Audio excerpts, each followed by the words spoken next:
yudikatif, ke lembaga konstitusional itu. Kemudian juga ada situasi lain adalah bahwa ancaman terhadap azas jujur dan adil pemilu yang akan kita lakukan 14 Februari mendatang itu tidak bisa berlangsung dengan baik. Itu sehingga perlu kiranya ada urun rembuk terus-menerus dari, saya menyebutnya tokoh-tokoh bangsa, ya. Beliau-beliau keberatan disebut itu. Makin tua kadang-kadang makin arif gitu ya, jadi nggak mau disebut tokoh-tokoh bangsa. Mungkin karena nggak pernah tutup. Kalau tokoh kan ada buka pagi malam tutup, kira-kira itu. Jadi mereka itu kenapa mereka nggak mau disebut tokoh bangsa. Nah, pertemuan urun rembuk terus-menerus tokoh-tokoh bangsa ini sebesar dan sebanyak mungkin untuk dua hal. Yang pertama, saya mengutip kalimat Gusmus, memberikan nasihat kepada kekuasaan, kepada elite-elite politik, bahwa apa yang sudah berlangsung itu melukai perasaan kita semua. Walaupun kata-kata melukai belakangan kan sering disebut sebagai sok drama, sok sinetron, kebanyakan drakor. Tapi itulah yang perlu dilakukan oleh para budayawan, tokoh-tokoh lintas agama, iman dan keyakinan, kemudian juga para pembela-pembela demokrasi, pejuang-pejuang hak asasi manusia, juga termasuk mereka yang bekerja di ruang-ruang anti korupsi seperti Pak Eri Riana dan kawan-kawan. Yang kedua, Gusmus menganjurkan agar pertemuan-pertemuan itu dilakukan juga untuk menyerukan kepada warga masyarakat, kepada warga negara Indonesia, bahwa kita harus saling memahami situasi sekarang itu tidak enak. Kalau kita boleh ngutip istilah Pak Jokowi sendiri adalah Indonesia sedang tidak baik-baik saja. Karena itu nasihat-nasihat penting disampaikan juga kepada warga negara agar situasi tetap bisa adem, kekecewaan bisa disalurkan melalui saluran-saluran demokratis, sehingga sama-sama memperingatkan agar penguasa juga eling. Kira-kira itu pengantar dari saya. Mungkin Mas Lukman, Romo Beni, Mas Gunawan Muhammad bisa menambahkan, silakan. Ya. Saya sebetulnya agak tidak begitu bersemangat berbicara karena makan di rumah Gusmus itu enak sekali. Jadi kenyang. Ya seperti dikatakan Alif tadi, kita ke Gusmus untuk sowan, tapi juga untuk berbagi rasa, untuk saling menularkan semangat supaya kembali lagi ada kepercayaan pada, menurut saya, sesama. Karena zaman sekarang itu kepercayaan pada sesama itu sangat tipis. Pertama, banyak sekali kebohongan yang juga diucapkan oleh Presiden dan orang-orang lainnya.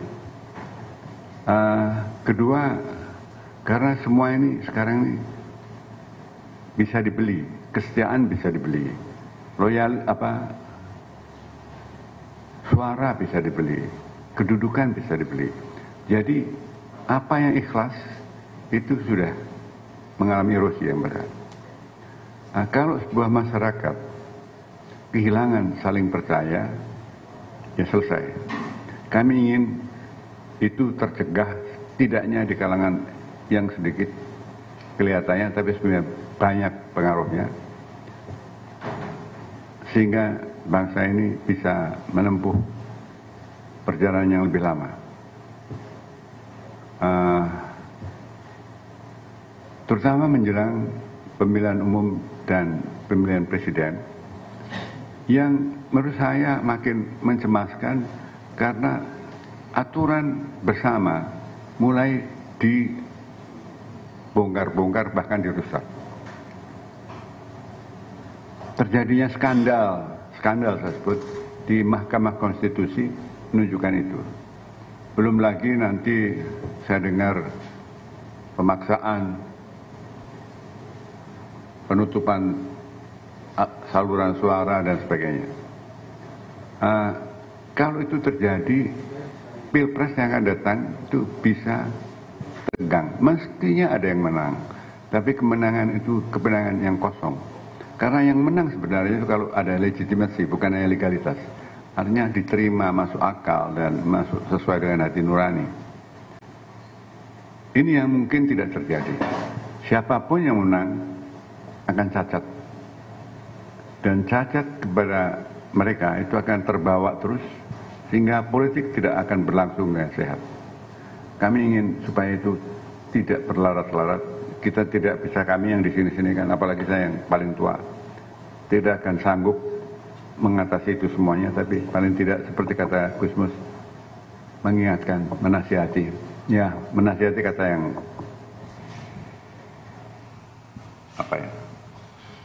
sombong. Untuk mengingatkan, bukan hanya pada yang berkuasa.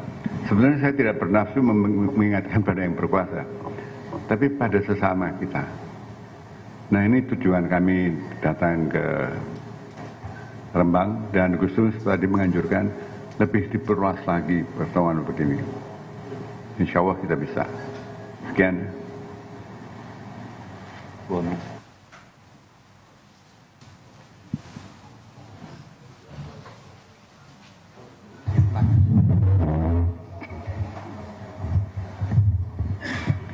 Assalamualaikum warahmatullahi wabarakatuh. Selamat siang, selamat sejahtera untuk semuanya. Saya tadi ke Gusmus untuk urusan pribadi saya. Saya curhat kepada Gusmus sebagai guru saya setelah suami saya Cak Nur meninggal. Saya curhat karena saya merasa sedih, kesal, dan marah. Itu semua karena dipicu oleh suatu kenyataan bahwa KKN, korupsi, kolusi, nepotisme, yang kita perjuangkan pada reformasi 1998, dan itu merupakan tujuan utama untuk kelangsungan negara ini, itu tidak ditunaikan secara sungguh-sungguh. KKN justru semakin menggurita dalam pelaksanaan penyelenggaraan negara. Negara, saya pikir, itu kan suatu wadah tempat pengabdian kepada rakyat untuk kemajuan rakyat. Tetapi itu semua sudah tidak ada rasanya. Justru negara malah sudah diselewengkan jauh sebagai ajang korupsi, kolusi, dan nepotisme. Sangat memprihatinkan sekali. Bahkan nepotisme kekuasaan, Anda lihat sendiri, ditunjukkan, dipertontonkan kepada kita semua secara terbuka, tanpa rasa malu dan salah sama sekali. Itu yang saya tadi menangis ke Gusmus. Bagaimana kita haji malah ngantri-ngantri, umroh selalu penuh, gereja juga penuh, ya kan, Romo? Ada apa ini? Kemana hati nurani pemimpin kita itu? Padahal melalui seminar atau webinar para tokoh-tokoh agama, para seniman, para mahasiswa, para cendekiawan, para tokoh masyarakat sudah sering mengingatkan bahayanya KKN ini untuk keberlangsungan negara yang kita cintai ini.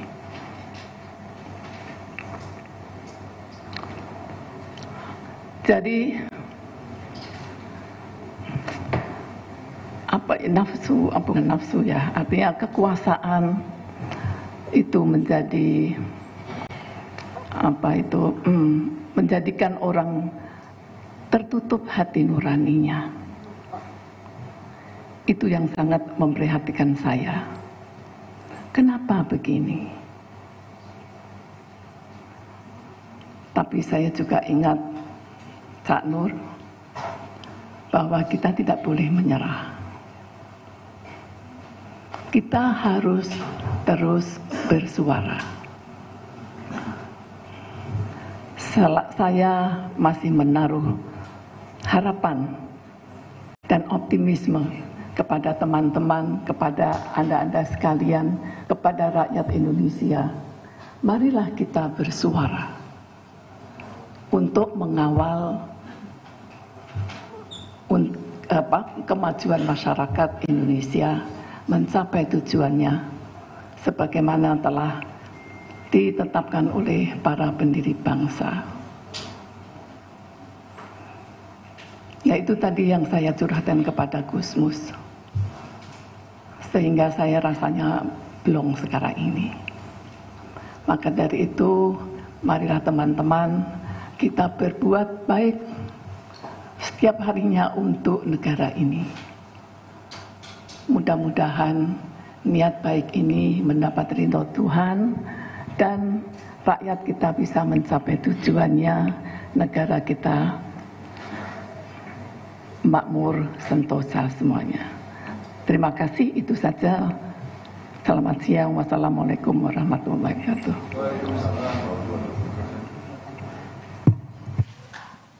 Terima kasih Bu Omi Komaria Majid. Jadi judulnya mungkin kita bisa bilang seperti disampaikan oleh Mbak Omi tadi, di dalam juga tadi waktu soal nama Gusmus ada menyebut kata, kami ini wadul. Semua orang Jawa ya, atau paling tidak kenal bahasa Jawa. Wadul, ngadu kepada Gusmus. Apa yang diadukan adalah concern terhadap nurani yang tadi disebutkan oleh Mbak Omi, nurani yang terkoyak, mempertanyakan mengapa Republik ini dikelola seperti tanpa hati nurani. Bukan peraturan. Peraturan bisa dibuat, tetapi nurani yang sebetulnya kita masing-masing memiliki, ternyata itu tidak diindahkan. Mas Lukman, monggo. Ya, kenapa kami sowan silaturahim ke Gusmus? Karena kami merasa beliau adalah sosok yang memiliki kejernihan berpikir dan kedalaman rasa. Jadi kami ingin, selain silaturahim tentu sowan, kami sebenarnya ingin mengkonfirmasi apakah yang kami rasakan, apakah yang kami alami, yang kami ketahui dari beragam sumber informasi itu juga dirasakan oleh beliau. Jangan-jangan kami salah juga, itu karena tadi itu kejernihan berpikir, kedalaman rasa pada diri beliau sesuatu yang selalu menjadi teladan bagi kami. Dan setelah hampir semua kami tadi menyampaikan curhatnya gitu ya, beliau langsung mengatakan bahwa beliau merasakan hal yang sama. Jadi secara eksplisit beliau mengatakan bahwa apa yang disampaikan itu sebenarnya refleksi dari yang dirasakan oleh masyarakat kita. Jadi ini bukan pikiran elitis, bukan analisis kaum intelektual dan seterusnya, tapi ya karena beliau juga merasakan hal yang sama dan beliau memang hidup di tengah-tengah masyarakatnya, maka ini refleksi atau curhatan ini semua hakikatnya adalah apa yang terjadi di tengah-tengah kita. Oleh karenanya beliau menekankan bahwa kita harus kembali kepada nilai. Beliau mengatakan saat ini kita sedang mengalami krisis nilai, dan ini tidak hanya dialami oleh sebagian penyelenggara negara, tapi juga masyarakat secara keseluruhan. Bahkan beliau secara khusus tadi mengatakan kepada saya, boleh jadi sebagian penyelenggara negara tidak berperilaku, tidak bersikap sebagaimana yang kita harapkan, itu juga karena sebagian masyarakat kita juga mengalami krisis nilai yang sama. Oleh karenanya beliau berseru tadi, politik itu tanpa dilandasi nilai, tanpa menerapkan azas-azas kepatutan, kepantasan tanpa menggunakan etika moral, politik itu hanya sebatas alat saling berebut kuasa saja. Oleh karenanya bagaimana kebudayaan yang hakikatnya adalah mengangkat kembali, menyadarkan seluruh masyarakat kita dan seluruh penyelenggara negara kita untuk kembali kepada nilai-nilai luhur, etika, moral, dan seterusnya, itu harus terus digaungkan, tidak hanya menggugah kesadaran kolektif kita sebagai bangsa, tapi juga bisa diimplementasikan di semua sektor, di semua aspek kehidupan kita. Jadi itu sekedar tambahan yang ingin saya sampaikan dari apa yang tadi telah disampaikan.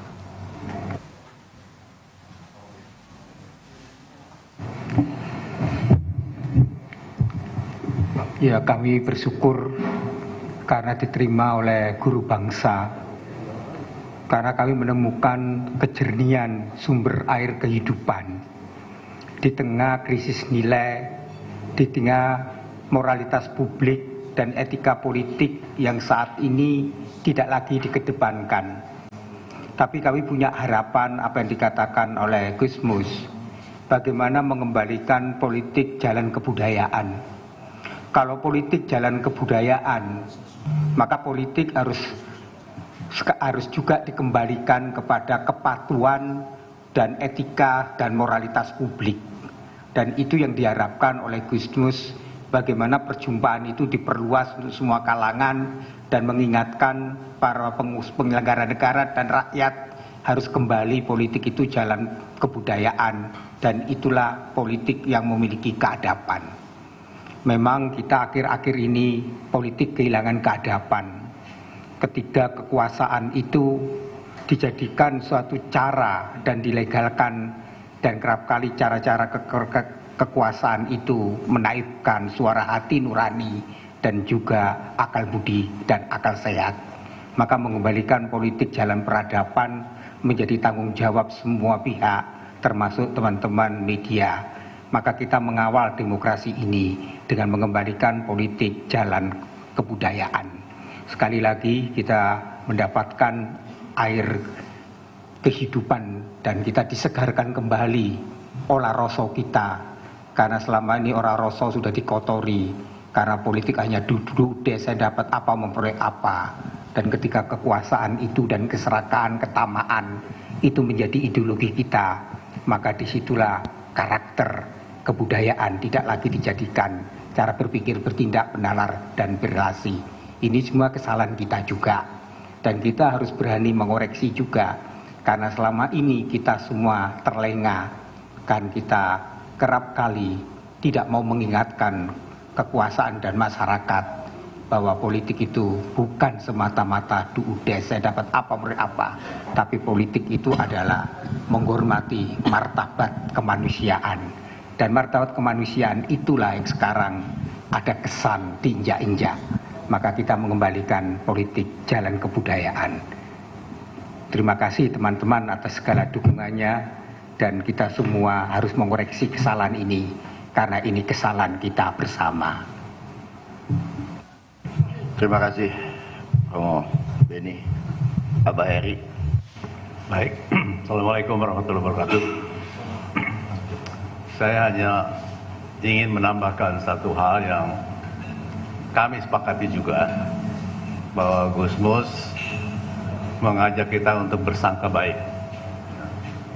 Tidak semua penyelenggara negara seperti yang kita khawatirkan. Sebagian besar mungkin masih bisa kita harapkan, oleh karena itu masih ada harapan melalui pemberian nasihat.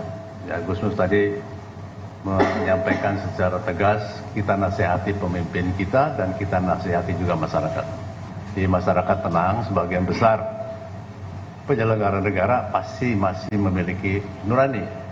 Yang tidak memiliki itu sebagian kecilnya kebetulan memegang kekuasaan.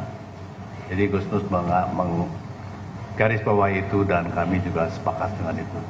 Dan untuk itu tentu perlu bantuan kita semua. Terima kasih. Terima kasih. Gus Wahyu, monggo. Sepatah, dua, tiga patah kata. Oke. Terima kasih. Mbak Nong, mau ada tambahan?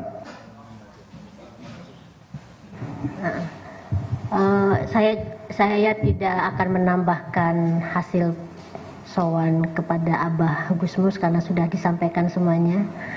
Saya cuma ingin menambahkan bahwa tadi sebenarnya juga ada Profesor Sulis Tiawati Irianto, tapi buru-buru pulang karena mengejar pesawat.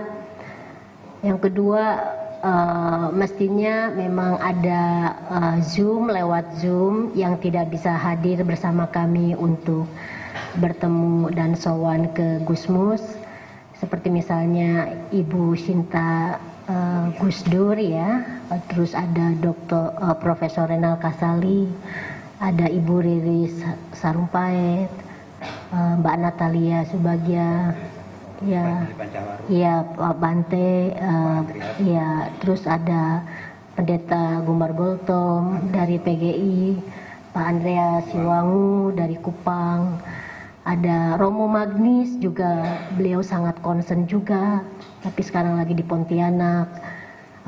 Ada beberapa tokoh yang menitipkan dan mempunyai perasaan yang sama dengan yang hadir di sini dan tadi disampaikan, dicurhatkan kepada Abah.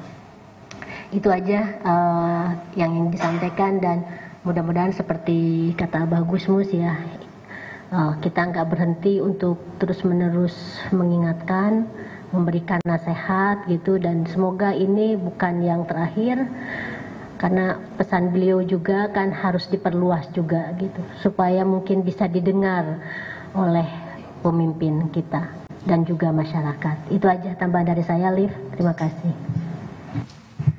Terima kasih Nong Mahmada. Dari teman-teman, kalau ada langsung satu, silakan langsung Mas sebelah kanan ya.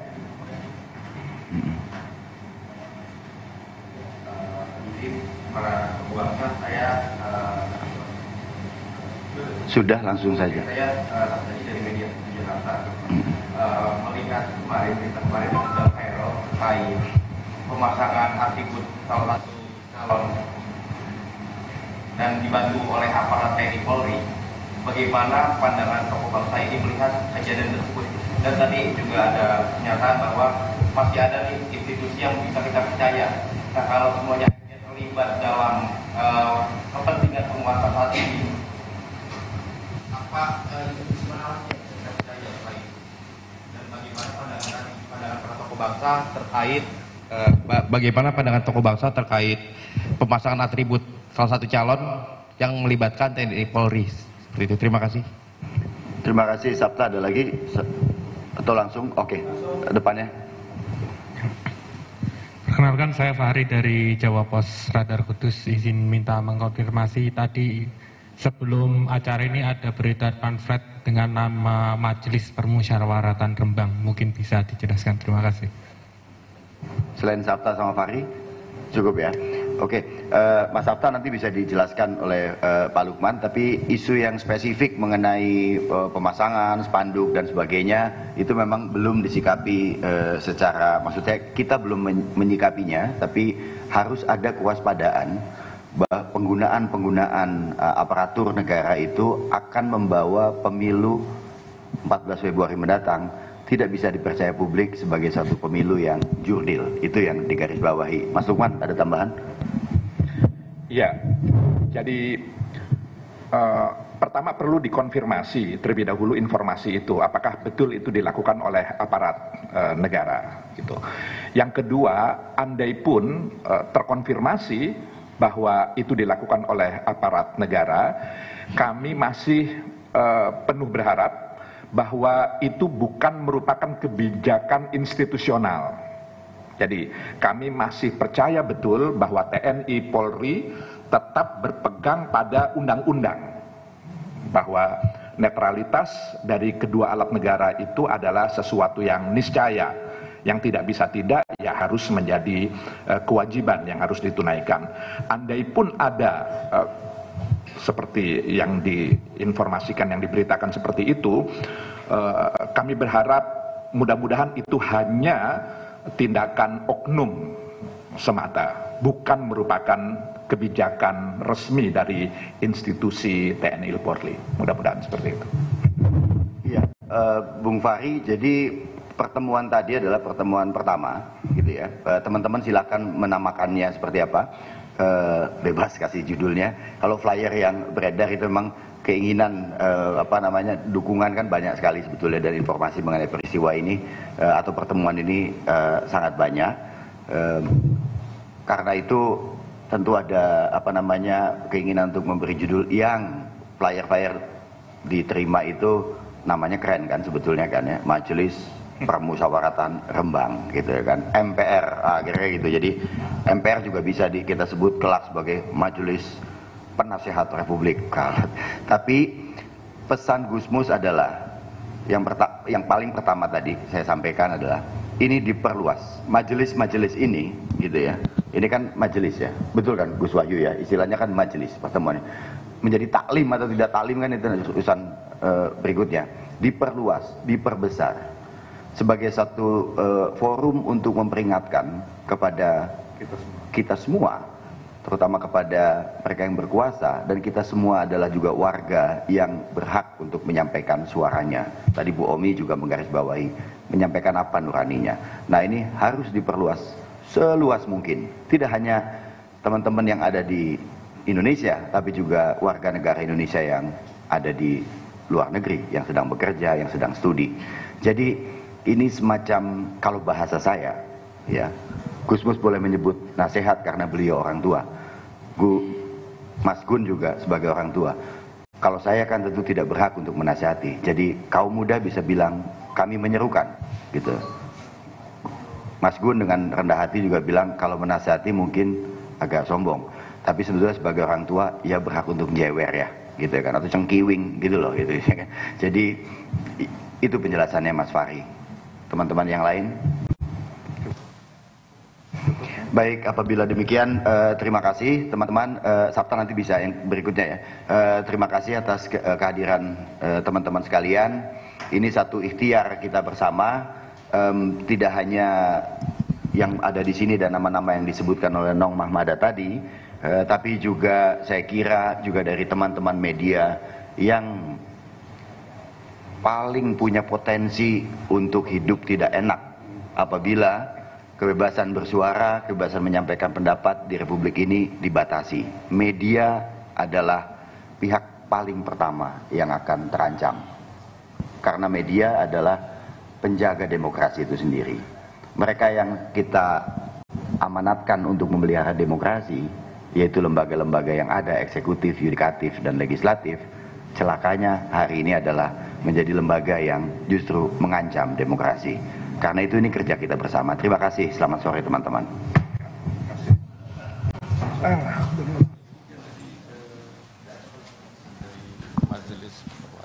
Baru saja kita dengarkan sejumlah pernyataan dari tokoh bangsa yang hari